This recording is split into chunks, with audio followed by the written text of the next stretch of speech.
بسم الله الرحمن الرحيم. راضي فيديو يحييكم ونقدم لكم فيديو جديد وعرض جديد، والنهارده هنتكلم عن الظلم التحكيمي للنادي الأهلي. وكأنه مسلسل الظلم التحكيمي للنادي الأهلي مستمر في دور العرض.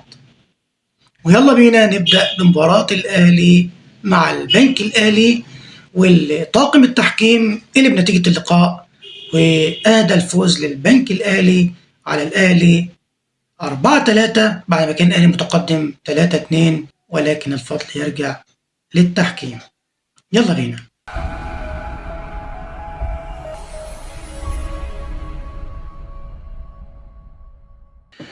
كان طاقم التحكيم في مباراة النادي الأهلي والبنك الأهلي: محمود البنا حكم ساحة، حكم مساعد أول هاني خيري، حكم مساعد تاني خالد السيد، حكم رابع محمد يوسف، وكان حكم الفار حكم أول محمد الحنفي، وحكم مساعد أحمد توفيق طلب. ونيجي لأهم حالة كانت في اللقاء، ناهيك عن بقية اللقاء ومدى ظلم البنا للنادي الأهلي طوال المباراة. حسين الشحات بيمر داخل منطقة الجزاء ويسدد الكرة ترتطم بيد أيمن أشرف البعيدة تماما عن جسمه، واللي مكبرة حيز الجسم، ومعلنة عن ركلة جزاء صحيحة للنادي الأهلي، ولكن البنا له رأي آخر. البنا لاعبي النادي الاهلي بيعترضوا على اللعبه وبيقولوا له الكره في ايده ولمسه يد وايده بعيده عن جسمه وبيشرحوا له، ولكن البنا بيقول لهم ايده جنب جسمه. ومحمد الحنفي حكم الفار شاهد ما شافش حاجه. ودي في مباراه الاهلي والبنك الاهلي. كان الاهلي متقدم 3-2، اتحول اللقاء بعدها والاهلي اتهزم 4-3. ركلة الجزاء لو كانت حسبت الأهلي خد حقه وكان كتب لها نصيب بأنها تدخل جون، كان أصبح للأهلي نتيجة 4-2 وكان قتل المباراة وخد اللقاء. ولكن قلت لكم إن البنا ومحمد الحنفي كان لهم رأي آخر، وكان ظلم تحكيمي فادح ناهيك عن باقي أخطاء البنا، ولكن أنا جبت لكم أهم خطأ في اللقاء. نروح للقاء التاني. يلا بينا.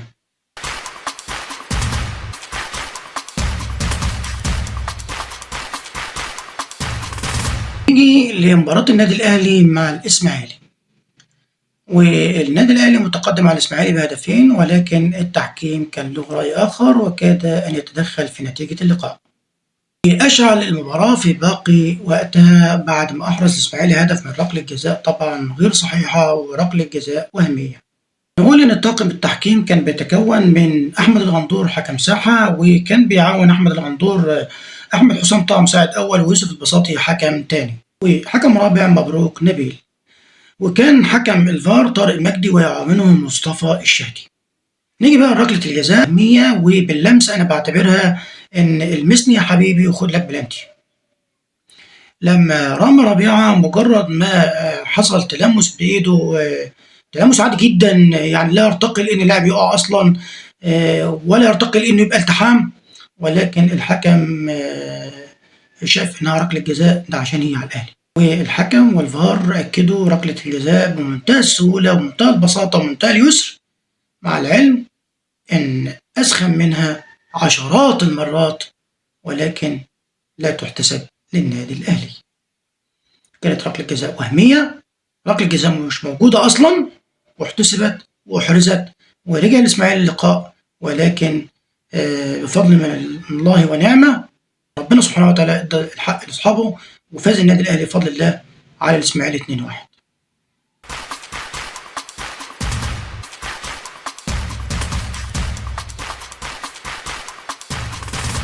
ونيجي لمباراة الزمالك واللي كان بطلها الحكم محمد عادل.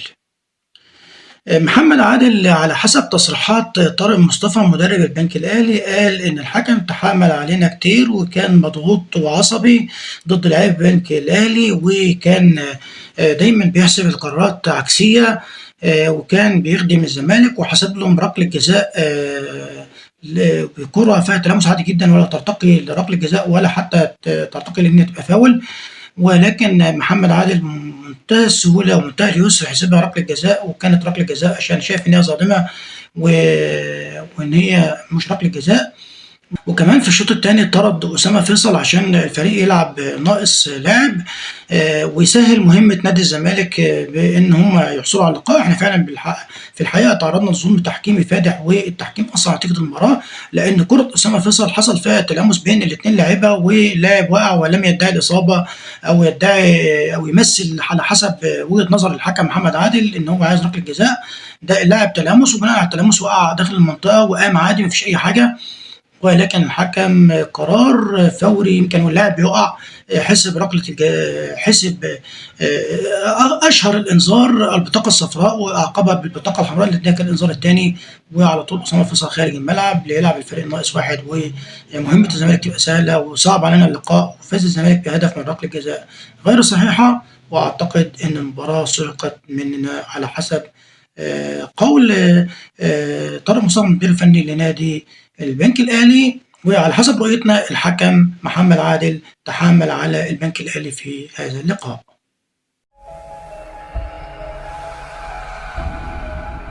ونيجي لمباراة الزمالك أمام سموحة. الحكم محمود البنا اللي كان مسهل اللقاء على الزمالك، وكان متحامل على فريق سموحة، وسموحة له أكتر من ركلة جزاء، ولكن فيهم واحدة لا يختلف عليها اتنين، اللي هي بتاعت حسام حسن. وكمان الحكم أصر على طرد حسام حسن رغم إن تقنية الفيديو أثبتت إن حسام عبد المجيد شد حسام حسن من الفانيلا، وبناء عليه وقع حسام حسن داخل منطقة الجزاء، ولكن الحكم أعطاه الكارت الأحمر وطرده. ولما تقنية الفار ندهت على الحكم محمود البنا وشاف اللعبه اللي مصر كلها شافتها واللي جميع خبراء التحكيم اكدوا انها ركله جزاء، الا محمود البنا رجع وقال هي مش ركله جزاء، وكانه بيعاند، والراجل ما اعرفش هو شايفها ازاي. الناس كلها شايفاها، سواء جماهير سواء نقاد سواء اعلاميين سواء محللين سواء حكام. اللعبه واضحه، واحد بيشد واحد من الفانيلا، انت شفتها ازاي؟ واحد بيشد واحد من الفانيلا وقع، انت شفتها ما شدتوش ولا ايده جنبه؟ يعني حاجة واضحة زي الشمس، واحد بيشد واحد من الفانيلا بناء على وقع. دي ايه في حكم كرة القدم؟ لا تعليق. حاجة غريبة، يعني مش لعبة مشكوك فيها أو تلاحم أو تلامس أو لا هو يا ترى زقه يا ترى ما زقوش، خبط فيه ما خبطش فيه، لا رجله ثبت الأول لا رجله قبل الكورة. لعبة واحد شد واحد من الفانيلا وقع داخل منطقة الجزاء، تبقى ايه؟ بس هي طبعا اللعبة ركلة جزاء على الزمالك، ولصالح سموحة ما ينفعش. محمود البنا شايف انه ما ينفعش، وطبعا اصر محمود البنا على قراره وطرد حسام حسن ظلم، وما حسبش ضربة جزاء ظلم، وفاز الزمالك باللقاء بمجاملة تحكيمية واضحة وضوح الشمس. وتقول لي فين العدالة التحكيمية؟ وعجبي وعجبي عليك يا زمن وعجبي. نيجي بقى لمباراة من 3 نقط أو 3 نقاط مهمة في مصير الدوري العام الممتاز. ليه بقى مهمة؟ لأن المنافس الحقيقي للأهلي النهاردة بالورقة والقلم وبالحسابات وحسب النقاط هو بيراميدز. يقوم الحكم يعمل إيه؟ اللي هو نادي الأمر الدولة يدي وطارق مجدي حكم فار يحتسب ركلة جزاء لمين؟ لصالح بيراميدز. ضد مين؟ فيوتشر. إن الكورة خبطت في قدم اللاعب وارتدت لإيده وهو بيقع، وهوب الفيديو جابه تقنية الفار، الحكم صفر ركلة جزاء، والكل أجمع قال لك ده ركلة جزاء، والنقاد قالوا ده ركلة جزاء، والمحللين قالوا ده ركلة جزاء. طب نيجي النهارده بقى، هي للأهلي النهارده بقى للأهلي، إنما الماتش اللي فات كانت لمين؟ لبيراميدز. ضد مين ما يهمش بالنسبة لهم، إنما لمين؟ لبيراميدز. ركلة الجزاء اتحسبت النهارده ربك كريم وكبير وعظيم، صورة بالكربون وأكثر وضوحا، تخبط الكورة في قدم لاعب بلدية المحلة وترتد في إيده، واضحة زي الشمس، أوضح من بتاعة بيراميدز كمان. إنما هنا حكام الفار وحكم الفار اللي هو طارق مجدي اللي اهدى للزمالك فوز في مباراه سابقه. عمل ايه حكم الفار؟ طارق مجدي ماهوش من هنا، في دي ما شافهاش. اما في الجونان الاوفسايد على النادي الاهلي شافه ووضحهم، وقعد يجيب فيها من الشمال ومن اليمين ومن تحت ومن فوق ويجيبها من جميع الاتجاهات عشان يجيب الشعرايه. يا ترى رجله سابقه ولا مش سابقه؟ يا ترى رجله قدام ولا ورا؟ يا ترى سابق بخطوه ولا خطوه مان؟ بفنته ثانيه ولا بفنته رجل ولا بفنته جزمه؟ لغايه ما يطلعها. لا ده اوف سايد. ده قعد 4 دقايق، ان لم يكن 4 دقايق ونص، عشان يجيب الحاله ان كانت اوف سايد ولا لا واتاكد منها. عشان ايه؟ عشان هي على الشعره. والمين؟ للاهلي. للاهلي يا طارق يا مجدي. طب البلانتي ما جبتوش ليه؟ طب انت يا حكم المباراه ما رحتش تشوف الكره ليه يا محمود يا ناصف يا اللي المباراه اكبر منك؟ لما يكون حكم صاعد وتيجي تحطه للاهلي في لقاء عصيب ولقاء صعب وقبل مباراه بطوله افريقيا ومباراه مهمه للنادي الاهلي بتحسم نقاط الفرق اللي هتشارك في بطوله افريقيا العام المقبل، وجاي وتحسم كمان منافسه الدوري لان الاهلي بينافس بيراميدز المنافسه الحقيقيه، وجاي تحط لي حكم عشان لو غلط تقول اصل انا بجربه، اصل حكم صاعد، اصل مش عارف. انت بتعمل ايه؟ يعني انت الحكام بتعمل ايه؟ ده مقصوده. اللي بيحصل ده بالترتيب مقصود. انك تدي للزمالك ماتشين ورا بعض ب6 نقط، 6 نقط تديهم للزمالك في ماتشين ورا بعض، وبيراميدز ماتش واضح وضوح الشمس تحول اللقاء من 1-0 لفيوتشر بمجامله تحكيميه واضحه وضوح الشمس، ياخد بيراميدز المباراه وتيجي على الاهلي تاخد منه لقاء البنك الاهلي. وحاولت في مباراه الاسماعيلي ما عرفتش، والنهارده في مباراه البلديه كنت هتضيع المباراه، ومسلسل تحكيم مع الاهلي في كل مباراه واضح. محمود نصف النهارده في مباراه اليوم بقى لما نيجي نركز على محمود نصف، بس الاول عايز الكل يراجع اللعبه والكل يقول كلمه الحق، لان كلمه الحق اللي بيحاسب عليها ربنا. وما يلفظ من قول الا لديه رقيب عتيد. الكره اللي جت لمجدي قفشه النهارده في ايد لاعب البلديه اخت الكره اللي جت لبيراميدز قدام فيوتشر دي اتحسبت وبتاعت الاهلي ما تتحسبش. طب ليه؟ انا عايز اجابه. وفي هنا تقنيه فار وهنا تقنيه فار، وهنا حكم ساحه وهنا حكم ساحه، هنا القرار سريع لبيراميدز وهنا القرار لا لا لا لا لا لا لا لا ما شفناهاش. طب الفار لا، انت عايز نروح تحرجني وتحطني في موقف يقول لك احسبها ولا ما احسبهاش؟ لا لا لا لا لا، ده للاهلي يا عم ما ينفعش. انما الاوفسايد حاسب، الكره هتبقى جون للاهلي والاهلي خلص المباراه، والاهلي لو جاب جون وركب اللقاء يبقى الماتش خلص. نيجي بقى لمحمود نصف النهارده واللي حصل طوال اللقاء. محمود نصف النهارده بصراحه ظلم الاهلي ظلم، يعني ظلم السنين، كانه ما كانش في اللقاء. الراجل مضروب قدامه، ده الفيديو موجود، ده الكاميرا موجوده، ده الشاشه موجوده، ده الاخراج موجود، ده يعني اللعبه واضحه زي الشمس كده، تعملها كده. بتاع اكرم توفيق الراجل بيسترز الحذاء في قدم اكرم توفيق كده، ولكن الحكم محمود ناصف اللي بينه وبينه مترين 3 ما هوش هنا، ما هوش. ده انت جنب الراجل، ده الدنيا كلها شافتها، ما هوش وعامل اللي ما هوش شايفها خالص، وحتى ما حسبهاش ضربه حره مباشره ولا غير مباشره اي حاجه، واي حاجه ولا حسبت اي حاجه. انت عايز نحسبها لا، ده لا اتحسبت فاول ولا انذار ولا كارت احمر. ايه يا اخي ده؟ طب يعني افهمها ازاي يعني انت يعني الناس ما بتفهمش، الجماهير اللي بتتفرج ما بتفهمش، انتوا الناس ما بتشوفش، الناس عمي. يعني الناس اللي بتتفرج على اللقطات ديت ما بتشوفش؟ ما اعرفش. طب وبتاعت كهربا، الراجل داخل بدل ما يشوط الكرة شاط كهربا، ما هوش من هنا ولا لا هو يا عم. اطرد لاعب من البلديه عشان الاهلي يروح خبط البلديه 6 7 ولا 5 6؟ ازاي؟ ما ينفعش.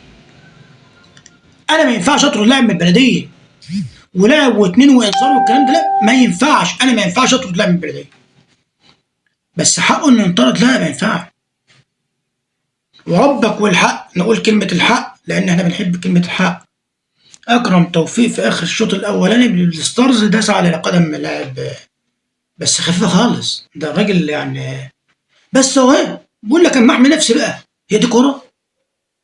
انت وانت عايز اللعيبه تدور على انها تضرب وتحمي نفسها والكلام ده، هي دي كوره؟ هي مش كوره. كره القدم عداله، التحكيم عداله. اديني حقي. انا لو اكرم توفيق يستحق الطرد اطرده، اطرده. لو اي لاعب في الاهلي يستحق الطرد اطرده. لاعب بيستحق الطرد ايا كان، بيلعب مع اهلي زمالك اسماعيلي مصري ترسانه فيوتشر بيراميدز، اديله طرد. ما تبصش للفلان، بص للعداله. حكم يعني بتطبق العداله داخل الملعب. امال حكام اوروبا متفوقين ليه ومشهورين ليه وعتاولة التحكيم ليه ونمبر واحد في العالم ليه؟ عشان العداله، مش عشان هو عنده عنان وانت ما عندكش، او انت عندك عنان وهو ما عندوش. لا، عشان العداله، عشان الضمير.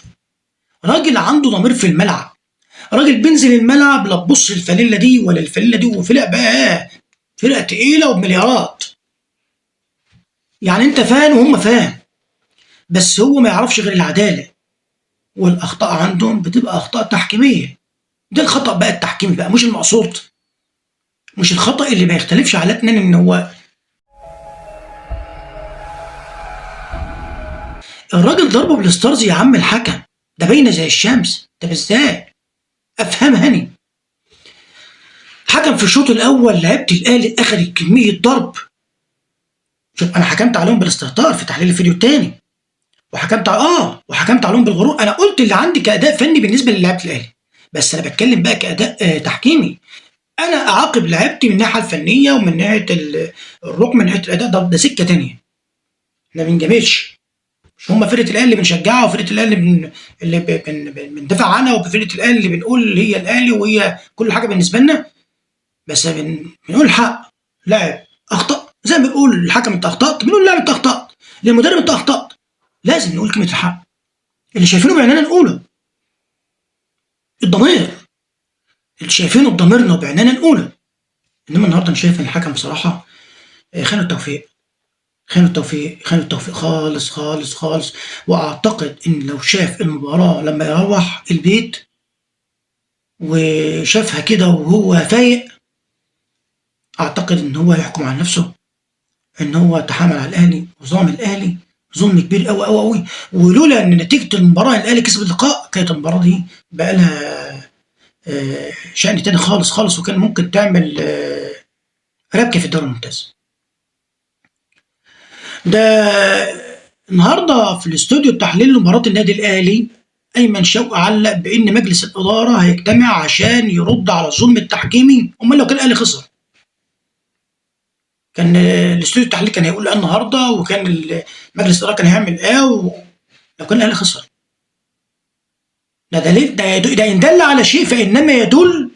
يعني الحاله اللي كان عليها قناه الاهلي النهارده والاستوديو التحليلي وايمن شوقي والمحللين اللي معاه على مدى الظلم التحكيمي اللي تعرض له النادي الاهلي، وان الاهلي قرر كمجلس اداره يعمل اجتماع يرد بيه على الظلم التحكيمي ويتبع خطواته القانونيه ضد اتحاد الكوره وضد لجنه الحكام. ده دليل على ان الحكم النهارده كان في حته ثانيه خالص، هو وحكام من فار. والغريب واقول يا عجبي بس، وعجب عليك يا زمن.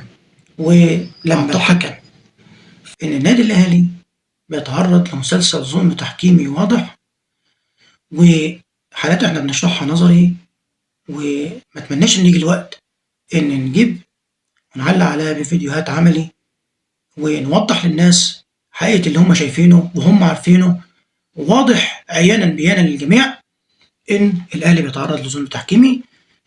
شكرًا لكم، كان معكم راضي فيد من قناتكم المفضلة قناة راضي فيد أهلاوي، ونقول اللي مش مشترك في قناتنا يشرفنا ويسعدنا ويرضينا ويدخل البهجة علينا اشتراككم بالقناة وتفعيل زر الجرس ليصلكم كل ما هو جديد، وتعليق دائمًا وأبدًا نلتقي ويتقدم مع لايق وإعجاب. كان معكم راضي فيد في أمان الله وحفظه.